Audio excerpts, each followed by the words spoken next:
નમસ્કાર વિદ્યાર્થી મિત્રો, હું ગોહેલ કિશોર સનરાઈઝ કોચિંગ ક્લાસમાં આપનું સ્વાગત છે. સામાજિક વિજ્ઞાન ધોરણ 6 એના વિશે આજે આપણે અભ્યાસ કરીશું. તો સૌપ્રથમ છે આપણે પહેલો પાઠ ચાલો ઇતિહાસ જાણીએ એનો છે આજે અભ્યાસ કરવાનો છે. અનુક્રમણિકામાં તમે નજર નાખશો તો તમને 17 પાઠ કુલ આપવામાં આવ્યા છે, બરાબર. તો આજે આપણે ચાલો ઇતિહાસ જાણીએ પહેલો પાઠ આપણે જોઈએ. ચાલો ઇતિહાસ જાણીએ, બરાબર. તો ઇતિહાસ એટલે શું તે વિશે આપણે માહિતી મેળવીએ. પહેલા કે ઇતિહાસ એટલે કે ભૂતકાળની જે બનેલી ઘટનાઓ છે, બરાબર, એ આપણો ઇતિહાસ છે. તો ભૂતકાળની ઘટનાઓ છે એમાં તમે, બરાબર, 400 વર્ષ પહેલાં અથવા 4000 વર્ષ કે 5000 વર્ષ પહેલાંની વાતો છે, બરાબર, એનો સમાવેશ થાય છે.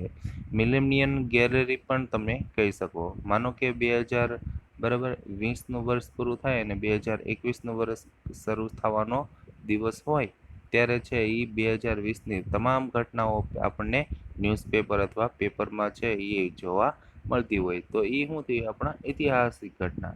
પછી ઐતિહાસિક ઇમારતો હોય છે. તો તાજમહેલ છે એ ઐતિહાસિક ઇમારત છે. લાલ કિલ્લો છે ઐતિહાસિક ઇમારત છે. તો એ તે સમયે છે એ શું શું વાપરવામાં આવતું, બરાબર, કેવા કેવા છે એ લોકો છે એ જીવન પસાર કરતા, તો તમામ માહિતી આજે આપણે ઇતિહાસ વિશે મેળવશું. તો ચાલો હું પાઠ છે એ વાંચીને તમને સમજાવું છું. તમે સાંભળજો ધ્યાનથી અને તેનો અભ્યાસ કરો. તો તમારા 6ઠા ધોરણના અભ્યાસમાં સામાજિક વિજ્ઞાનના એક રસપ્રદ વિષય ઇતિહાસ વિશે આપણે જાણીશું. સમાજ વિજ્ઞાનનો આપણને મનુષ્યના સામાજિક વિશ્વથી માહિતગાર કરે છે. તે ભૂગોળ, અર્થશાસ્ત્ર, સામાજિક પરિસ્થિતિ અને સંસ્થાઓ, રાજકીય પ્રવૃત્તિઓ અને સંગઠનોની જાણકારી આપે છે. ઇતિહાસ વિષય સિવાયના સમાજ વિજ્ઞાનો આપણને વર્તમાન સમાજ જીવનનો પરિચય કરાવે છે, જ્યારે ઇતિહાસ માનવ સમાજના ભૂતકાળની માહિતી આપે છે, જેની મદદથી આપણે વર્તમાન કાળને જાણી શકીએ છીએ. શું આપણે ભૂતકાળના જ્ઞાન વગર વર્તમાન સમાજને, બરાબર, સમજી શકીએ? તો એ ન સમજી શકાય, બરાબર ને. કે આપણે ભૂતકાળની જો બાબતો આપણને ખ્યાલ હોય તો આપણે વર્તમાન કાળને છે એ સરખો સમજી શકીએ. ત્યારબાદ માનવે જ્યારે અગ્નિનો ઉપયોગ શરૂ કર્યો ન હતો ત્યારે તેનું જીવન કેવું હતું? તો અગ્નિનો ઉપયોગ નહોતો કર્યો શરૂ, બરાબર, ત્યારે એનું જીવન કેવું હતું? તો આદિમાનવ છે એ શું કરતો કે શિકાર કરીને કાચું માંસ ખાઈ જતો, બરાબર, કે કારણ કે છે એ પકવવું શેનથી? તો ડાયરેક્ટ કાચું માંસ ખાઈ જતો અને, બરાબર, એ પોતાનો ગુજરાન ચલાવતો. પણ જેવી તે અગ્નિની શોધ થઈ એટલે તેને ખ્યાલ આવ્યો કે ભાઈ આને તો છે એ આપણે શેકીને ખાવું જોઈએ. ત્યારબાદ છે એ માંસને છે એ શેકીને ખાતો હતો. તમે એ બાબતની, બરાબર, કલ્પના કરો કે માનવી ખેતીવાડી, રસ્તા, વાહન વ્યવહાર, મકાનો વગેરે કેવી રીતે રહેતો હશે. ઇતિહાસ આપણને માનવ જીવનના આવા વિવિધ રસપ્રદ પાસાઓ વિશે જાણકારી આપે છે. ઇતિહાસ આપણને ભૂતકાળના જુદા જુદા જ, બરાબર, જીવનની સફર કરાવે છે. એક યુગમાંથી બીજા અને બીજામાંથી ત્રીજા એમ અનેક યુગના માનવ જીવનના રીત રિવાજો, માન્યતાઓ, તેમના ખોરાક અને પોશાક વિશે માહિતી આપે છે. જાણે કે આપણે કોઈ જુદા જ વિશ્વમાં વિહરતા હોઈએ. તો અહીંયા શું કહે છે, બરાબર વિદ્યાર્થીઓ, કે પહેલાના છે એક યુગમાંથી બીજા યુગ એટલે શું થાય? આપણે, બરાબર, યુગ 4 આવેલા હોય છે, બરાબર. તો એમાં છે અત્યારે ચાલે છે તે કયું છે? કલયુગ, બરાબર. તો એના રીત રિવાજો છે, તેના ખોરાક, પોશાક, રહેણી કહેણી એ બધાનો સમાવેશ થાય છે. તો એને છે એક નવા વિશ્વમાં છે વિહરતા હોઈએ તેવું લાગે છે. ત્યારબાદ આપણે જોઈએ બીજો પેરેગ્રાફ. આપણે ભૂતકાળના માનવ સમાજનું અધ્યયન શા માટે કરવું જોઈએ એવો વિચાર તમને આવતો હશે. ઇતિહાસ ભૂતકાળની જ બાબતો સાથે સંકળાયેલો નથી, તે વર્તમાન કાળની વ્યવસ્થા સાથે કડીરૂપ છે. આપણા પૂર્વજો કેવા હતા, તે ક્યાં રહેતા હતા, શું ખાતા હતા, તેમના જીવનની અનેક મહત્વપૂર્ણ બાબતોની માહિતી આપી. ઇતિહાસ આપણને બરાબર માનવીના જીવનમાં આવેલા પરિવર્તનોથી માહિતગાર કરે છે. તો અહીંયા તમે જોશો કે ઇતિહાસ જાણવાના સાધનો અથવા સ્ત્રોત, બરાબર. તો ઇતિહાસ જાણવાના સાધનો અથવા સ્ત્રોત એટલે શું કે એના ઘટકો કયા કયા હતા, કે જેનાથી આપણે છે એ હજારો વર્ષ પહેલા છે માનવી કેવું ભોજન લેતો, બરાબર, કેવા પોશાક પહેરતો, કેવી વસ્તુઓ છે વાપરતો, કેવા છે એની રહેણી કહેણી હતી, એ વિશે આપણે જોઈએ. ચિંતને વર્તમાન પત્રમાં વાંચ્યું કે ગુજરાતના કચ્છમાં 4000 વર્ષ જૂનું શહેર મળી આવ્યું. તેને આશ્ચર્ય થયું. આપણે કેવી રીતે જાણી શકીએ કે આ શહેર 4000 વર્ષો જેટલું જૂનું છે? તે કોણે અને કેવી રીતે બાંધ્યું હશે? ત્યાંના લોકો કેવો ખોરાક ખાતા હશે? કેવા કપડાં પહેરતા હશે? તો આવું ચિંતનને આશ્ચર્ય થાય, અને સ્વાભાવિક છે કે આપણને પણ એવું આશ્ચર્ય થાય કે ભાઈ 4000 વર્ષ પહેલા છે, આપણે તો માઇન 100 વર્ષ ન જીવીએ, બરાબર. 100 વર્ષ જીવીએ તો મૃત્યુ કરતા, તો 4000 વર્ષ પહેલાનું છે એ બરાબર શહેર મળી આવ્યું, અને કોણે બરાબર એની શોધ કરી, એને કેટલા વર્ષ જૂનું છે, કોણે કેવી રીતે બાંધ્યું હશે, ત્યાંના લોકો કેવો ખોરાક હતા, એ બધું તો આપણને પ્રશ્ન થાય જ તે. તો આપણે ઇતિહાસ કેવી રીતે જાણી શકીએ? બરાબર, ઇતિહાસ જાણવા માટે આપણી પાસે જુદા જુદા સાધનો છે. તો એમાં સૌપ્રથમ આવે છે તાળપત્ર અને ભોજપત્ર. તેનો અભ્યાસ કરીએ. પ્રાચીન સમયમાં માનવી લખવા માટે તાળપત્ર કે ભોજપત્રનો ઉપયોગ કરતો, જેને આપણે હસ્તપ્રત કહીએ છીએ, બરાબર. પ્રાચીન એટલે પહેલાના સમયમાં, બરાબર. માનવી છે અત્યારે આપણે છે લખવા માટે છે બરાબર પેજનો અથવા કાગળનો ઉપયોગ કરીએ છીએ. તો પ્રાચીન સમયમાં તાળપત્ર અને ભોજપત્રનો. તો તાળપત્ર કોને કહેવાય એ આપણે જોઈએ. તાડપત્રો એટલે તાડ, બરાબર, વૃક્ષના પર્ણ પર લખાયેલી હસ્તપ્રતો, અને ભોજપત્ર એટલે હિમાલયમાં બરાબર થતા ભુર્જ નામના વૃક્ષની પાતળી બરાબર આંતરછાલ ઉપર લખાયેલા હસ્તપ્રતો, બરાબર. તો હસ્તપ્રતો એટલે શું થાય? હાથેથી લખેલા, બરાબર. તો તાડપત્ર કોને કહેવાય અને ભોજપત્ર કહેવાય? કે તાડપત્રો એટલે તાડ, બરાબર, વૃક્ષના પર્ણ પર લખાયેલા હસ્તપ્રતો, અને ભોજપત્રો એટલે હિમાલયમાં થતા ભુર્જ નામના વૃક્ષની પાતળી આંતરછાલ ઉપર લખાયેલા હસ્તપ્રતો. તાડના પર્ણ પર અને ભુજ જેવા વૃક્ષોની છાલ પર તેઓ હસ્તપ્રત લખતા, તેમાંથી આપણને તેમની ભાષા અને જીવન જીવવાની પદ્ધતિની જાણકારી મળે છે. આવી અનેક હસ્તપ્રતો મળી છે. તાડપત્ર અને ભોજપત્ર પર લખેલી હસ્તપ્રતોમાંથી ભારતના પ્રાચીન યુગના માનવી વિશે આપણને માહિતી મળે છે. તો તમે અહીંયા જોઈ શકો છો ભોજપત્ર અને તાડપત્ર. તો જો આવા છે, બરાબર, બરાબર એની લિપિ છે, આપણને તો ખ્યાલ ન આવે એની લિપિ જો કે આમાં શું લખ્યું હોય તે, કારણ કે એ ખૂબ જ પ્રાચીન છે એવી લિપિઓ હોય છે. અત્યારે આપણે છે એ આપણે બરાબર અંગ્રેજી, ગુજરાતી, હિન્દી સરળતાથી વાંચી શકીએ, બરાબર, પણ મરાઠી કે એવું આપણને ના આવડે. તો આ તો એના કરતાં પણ વિશેષ છે એની લિપિ એટલે શું છે? લખાણ, બરાબર, એ આપણે જાણી ન શકીએ. અને આ છે એ શું છે? તાડપત્ર અને ભોજપત્રના બરાબર છાલ. તો આવી છાલો ઉપર છે એનું બરાબર હસ્તપ્રત એટલે કે લખાણ એ લિપિ દ્વારા લખતા હતા. ત્યારબાદ જોઈએ. આવી હસ્તપ્રતો મંદિરો અને મઠોમાં સચવાયેલી છે. તેમાં સંસ્કૃત, પ્રાકૃત અને તમિલ ભાષામાં લખાણો મળે છે.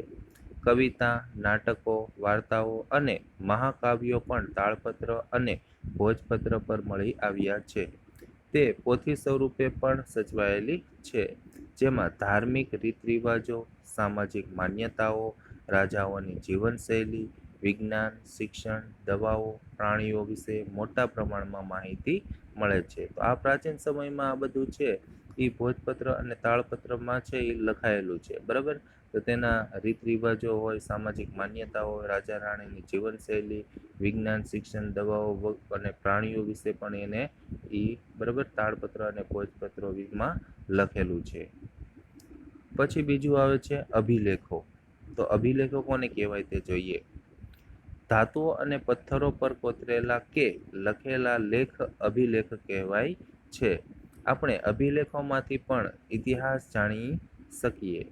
જો અભિલેખો કોને કહેવાય કે ધાતુઓ અને પથ્થરો પર કોતરેલા કે લખેલા લેખ અભિલેખ કહે છે, બરાબર, અથવા કહેવાય છે. અને આપણે અભિલેખો પરથી પણ ઇતિહાસ જાણી શકીએ. રાજા પોતાના આદેશો શિલાઓ બરાબર પર કોતરાવી પ્રજા સાથે સંવાદ કરતા હતા.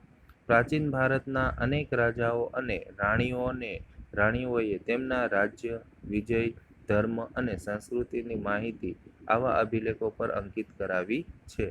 આવા શિલાલેખો અને અભિલેખો પર લખાયેલા લખાણો લાંબા સમય સુધી ટકી રહે છે, બરાબર. અશોકના શિલાલેખો ખૂબ જ જાણીતા છે. તો અહીંયા તમે જો અભિલેખો આ રીતના હોય છે, બરાબર. આમાં આ છે જુનાગઢમાં આવેલો છે એ અશોકનો શિલાલેખ છે. તો આવા શિલાલેખોમાં છે એ રાજા મહારાજાઓ બરાબર પોતાના છે એ અભિલેખો કોતરાવીને લખાવતા હતા. તો તેઓ એ અભિલેખો છે એ કોઈ દે નષ્ટ ન થતા અને લાંબો સમય એટલે કે હજારો વર્ષ સુધી છે એ ચાલતા હતા. ત્યારબાદ આવે છે તામ્રપત્રો. તામ્રપત્રો કોને કહેવાય કે તાંબાના પતરા ઉપર કોતરીને લખવામાં આવતું લખાણ એટલે તામ્રપત્ર.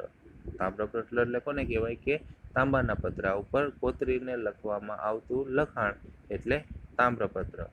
અનેક રાજાઓએ પોતાના વહીવટ તંત્ર અને દાનની માહિતી તામ્રપત્રો ઉપર પણ કોતરાવી છે. ગુજરાતમાં આવા તામ્રપત્રો મોટી સંખ્યામાં મળી આવ્યા છે. તો આ તામ્રપત્ર છે એ તમે એક ગુજરાતીમાં પાઠ આવે છે જગડુસા, બરાબર. તો જગડુસા છે દુકાળ સમયે આવા તામ્રપત્રો ઉપર છે એ અનાજના છે એ બરાબર એ વિશાળદેવ નામના રાજા હોય એના નામે અથવા પ્રજાના નામે કરી દે છે. તો એ પણ છે આવા તામ્રપત્રો ઉપર લખેલા હોય છે. અને પોતાનું છે અનાજના કોઠારો છે આવા તામ્રપત્રો એક અનાજના કોઠારો છે ત્યાં છે એ મૂકે છે અને દરેક અનાજ ઉપર છે પોતાનો હક નથી અને પ્રજાનો હક છે એવું એ પાઠમાં દર્શાવે છે. એ સરસ મજાનો પાઠ છે, બરાબર. આ તમે એકવાર એને બરાબર સાંભળશો. લગભગ 8મા ધોરણમાં તે આવે છે.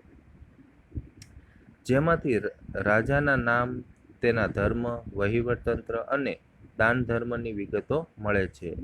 આવા તામ્રપત્રો શ્રી હેમચંદ્રાચાર્ય જૈન જ્ઞાન મંદિર પાટણ એટલે કે ઉત્તર Gujarat, LD institute of Indology, Navrangpura, Ahmedabad એટલે કે જે અધ્યયન અને સંશોધન વિદ્યાભવન, અમદાવાદ, શ્રી મહાવીર જૈન આરાધના કેન્દ્ર, કોબા, ગાંધીનગર બરાબર માં સચવાયેલા છે.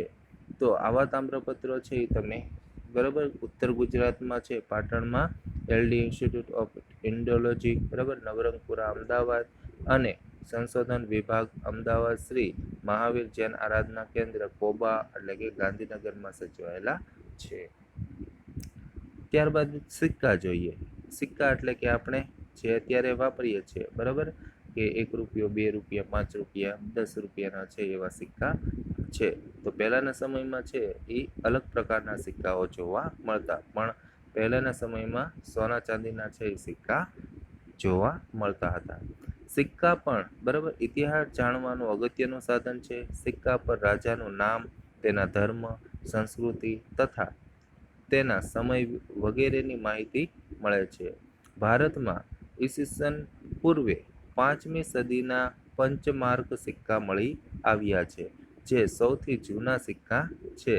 આ સિવાય ગ્રીક રાજાઓ, મૌર્યકાળ અને ગુપ્ત યુગના અનેક સોના ચાંદી, તાંબાના સિક્કા જે તે રાજ્યની સામાજિક, ધાર્મિક, આર્થિક અને રાજકીય માહિતી આપે છે. તો જો ઈસવીસન પૂર્વે એ આપણે આગળ આવશે કે ઈસવીસન કોને કહેવાય અને ઈસવીસન પૂર્વે, બરાબર. તો 5મી સદી, તો અત્યારે કેટલામી હાલે છે? 21મી. તો 5મી સદી એટલે આજથી છે એ કેટલા વર્ષ પૂરા પહેલા? 1500 વર્ષ પહેલાની આ વાત છે. તો ઈસવીસન 5મી સદીમાં પંચક, બરાબર, માર્ક સિક્કા મળી આવ્યા હતા. ત્યારબાદ જોઈએ, તો અહીંયા તમે જોઈ શકો છો સિક્કાઓના, બરાબર, ફોટાઓ. સિક્કાઓ છે જો પંચમાર્ક સિક્કા છે એ આ રીતના છે એ જોવા મળે છે, બરાબર. અને આ છે એ સોના ચાંદીના છે અથવા તાંબાના સિક્કાઓ છે એ આ રીતના જોવા મળે છે. પંચમાર્ક સિક્કા, એના વિશે જોઈએ. પંચમાર્ક સિક્કા ધાતુના ટુકડાઓને, બરાબર, છાપ ઉપસાવવા બીબામાં મૂકી દબાણ આપી બનાવાતા સિક્કા પંચમાર્ક સિક્કા તરીકે ઓળખાય છે, બરાબર. પંચમાર્કમાં સિક્કામાં શું છે કે ધાતુના ટુકડાને છાપ ઉપસાવવા બીબામાં મૂકવામાં આવે. બીબું એટલે કે એવો આકાર હોય, બરાબર, એમાં મૂકીને એને દબાણ આપી બનાવાતા સિક્કાને શું કહેવાય? પંચમાર્ક સિક્કા. હવે આપણે જોઈએ ઇતિહાસના અભ્યાસીઓ, પુરાતત્વશાસ્ત્રીઓ, ઇતિહાસકારો અને પ્રવાસીઓ. તો આ બધાથી છે ઇતિહાસ આપણે જાણી શકાય છે. અભ્યાસીઓ એટલે શું થાય કે પહેલાના સમયનું છે, હજારો વર્ષ પહેલાનું છે, એ અભ્યાસ કરતા હોય. પુરાતત્વશાસ્ત્રીઓ, ઇતિહાસકારો અને પ્રવાસીઓ એટલે કે આપણે યુએસ સાંગ છે, બરાબર. તો પહેલાના સમયમાં છે એ ઘણા છે મુસાફરો વિદેશોથી આવ્યા હતા અને એની સાથે છે એ પોતે છે કંઈક ને કંઈક નોંધપોથી, બરાબર, એ આમાં નોંધ કરીને લઈ ગયા હતા. તો એવા પુરાવો પણ આપણને મળે છે. તો આપણે જોઈએ,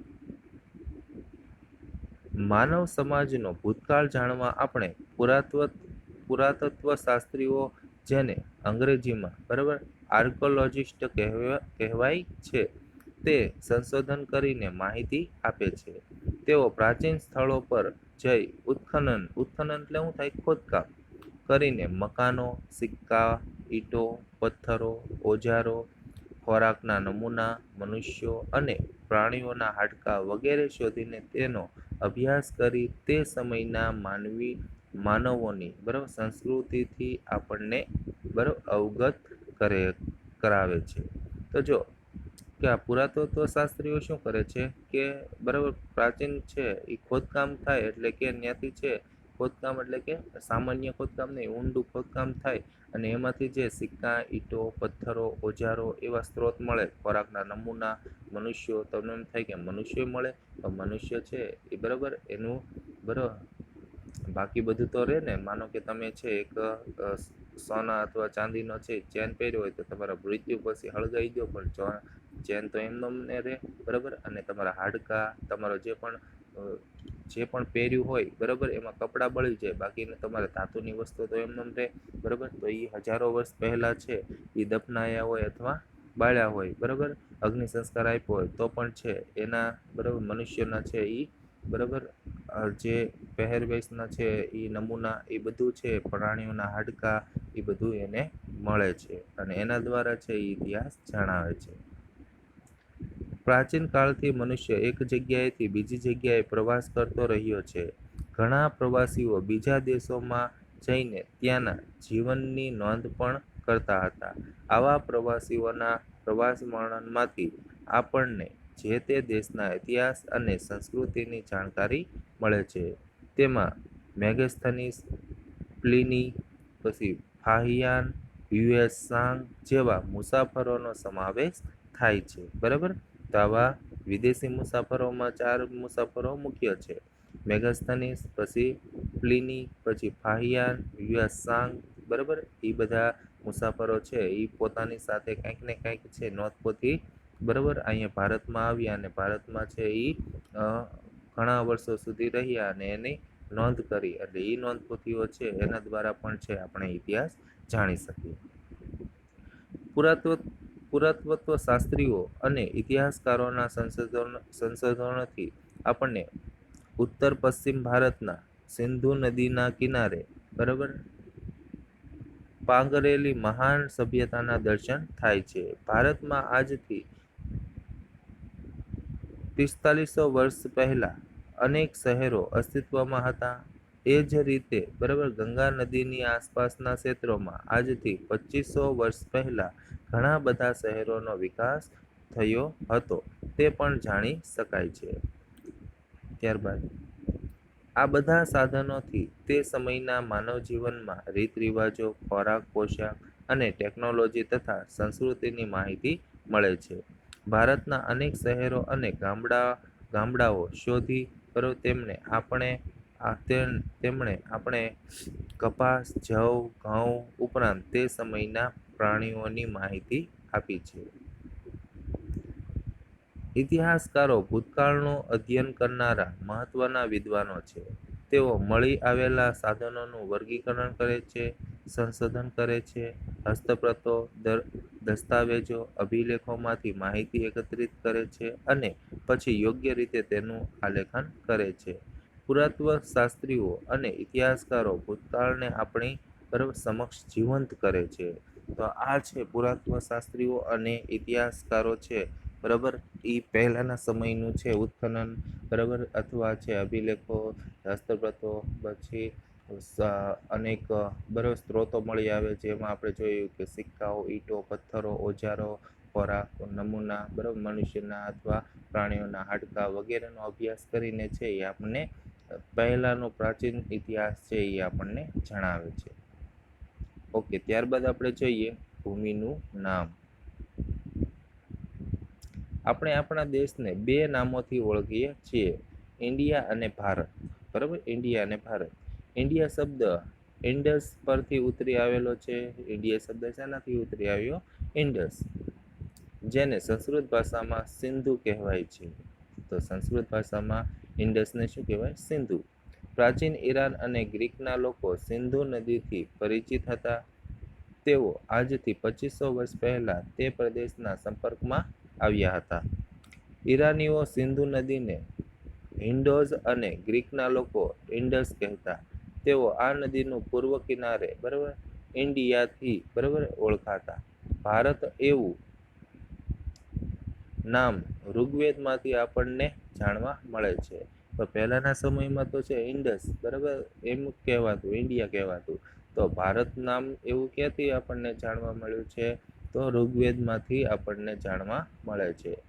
ભરત નામનો માનવ સમૂહ ઉત્તર પશ્ચિમ ભારતમાં આવીને વસેલો. તેમના નામ પરથી આપણો દેશ ભરત બરાબર ભારત તરીકે ઓળખાય છે. આ સમૂહનો ઉલ્લેખ સંસ્કૃતની આરંભિક કૃતિ ઋગ્વેદમાં પણ મળે છે બરાબર.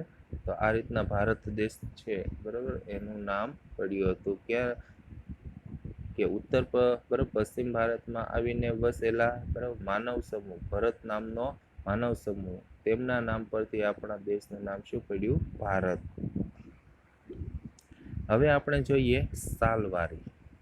સાલવારી એટલે કે તમે જે ઈસવીસન કયો અને ઈસવીસન પૂર્વે એના વિશે આપણે ખાસ અભ્યાસ કરીએ. ઇતિહાસમાં સમયનું ખૂબ જ મહત્વ છે. ઘટનાઓ બરાબર સમય અને સ્થાનની સાથે જ લખી શકાય. આપણે સમયને તારીખ, માસ અને વર્ષ સાથે સાંકળીને સમજીએ છીએ. જેમ કે 20 જુલાઈ 2018 શુક્રવાર. આ પ્રમાણે સમયની ગોઠવણી બરાબર ઈસુ ખ્રિસ્તીના જન્મ સાથે સંકળાયેલ છે. ખ્રિસ્તી ધર્મના સ્થાપક ઈસુ ખ્રિસ્તીના જન્મને દુનિયામાં કાળગણના સાથે જોડવામાં આવ્યો છે. જો ઈસુ ખ્રિસ્તી છે બરાબર કે ખ્રિસ્તી ધર્મના સ્થાપક કોણ છે? ઈસુ ખ્રિસ્તી. એના જન્મ સમયને છે એ આખા વિશ્વમાં છે કાળગણ તરીકે ઓળખવામાં આવ્યો છે. આપણે ઈસવીસન એમ કહીએ એટલે કે અંગ્રેજીમાં એડી એટલે કે એનો ડોમિની એટલે ઈસુ ખ્રિસ્તીના જન્મ પછીના વર્ષો એમ કહેવાય. તો ઈસવીસન બરાબર ઈસવીસન એટલે કે ઈસુ ખ્રિસ્તીના જન્મ પછીના વર્ષો. દાખલા તરીકે ઈસવીસન 2000 એટલે ઈસુ ખ્રિસ્તીના જન્મ પછીના 2000 વર્ષ. એ જ રીતે ઈસવીસન પૂર્વે એટલે કે બીસી બરાબર, તો બિફોર બરાબર ક્રાઇસ્ટ બરાબર, બિફોર ક્રિસ્ટ એટલે ઈસુ ખ્રિસ્તીના જન્મ પહેલા બરાબર. એટલે ઉદાહરણ તરીકે જોઈએ કે ઈસવીસન પૂર્વે 2000 એટલે ઈસુ ખ્રિસ્તીના જન્મ પહેલાના 2000 વર્ષ પહેલા.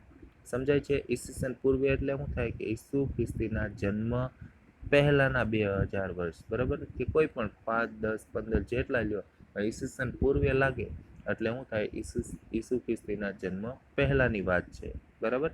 તો અહીંયા તમે જોઈ શકો છો ઈસવીસન પૂર્વે તો 5મી સદી, 4થી, 3જી, 2જી, 1લી સદી, બરાબર.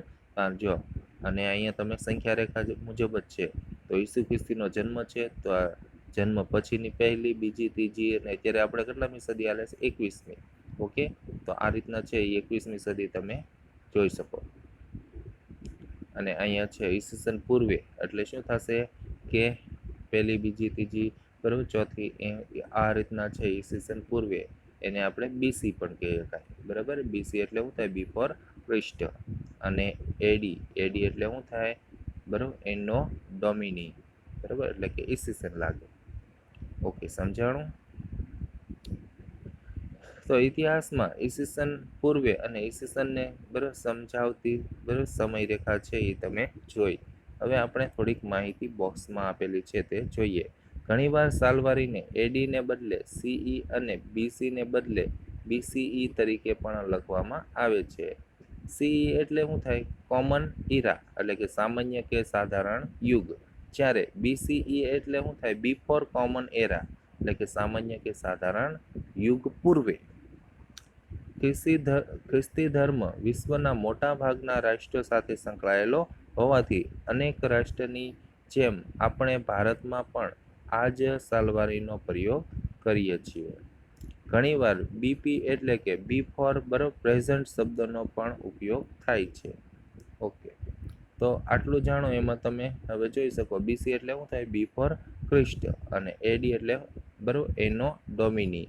એનો અને ડોમિની એવા બે શબ્દો મૂળ ગ્રીક શબ્દો છે જેનો અર્થ ઇન ધ યર ઓફ બરાબર ગોડ, ભગવાનના સમયનું વર્ષ થાય છે. દાખલા તરીકે એડી 2000 બરાબર 18. શિલાલેખ કોને કહેવાય કે પથ્થર પર કોતરીને લખાયેલો લેખ. અને ભોજપત્ર કોને કહેવાય કે ભુર્જ નામના વૃક્ષની પાતળી બરાબર આંતરછાલ જેના પર પ્રાચીન સમયના ગ્રંથો લખાતા. તો ઇતિહાસ જાણવાના અન્ય સ્ત્રોત જેમ કે અભિલેખ, ઇતિહાસકારો, પ્રવાસીઓની વિશે માહિતી તમારા આપણે હવે એના વિશે આપણે જોઈશું પછી. ઓકે, તો વિદ્યાર્થી મિત્રો તમને પાઠ સમજાણો હશે. તો આ પાઠનો છે સ્વાધ્યાય છે, બરાબર. જો પહેલા છે એ વિકલ્પોમાંથી યોગ્ય વિકલ્પ પસંદ, પછી ટૂંકમાં ઉત્તર આપો તે, અને એક જોડકું છે. તો આનો સ્વાધ્યાય છે એ તમારે મને બરાબર પોતાની બુકમાં છે એ લખીને મને બતાવવાનો રહેશે. ઓકે, આવજો મિત્રો.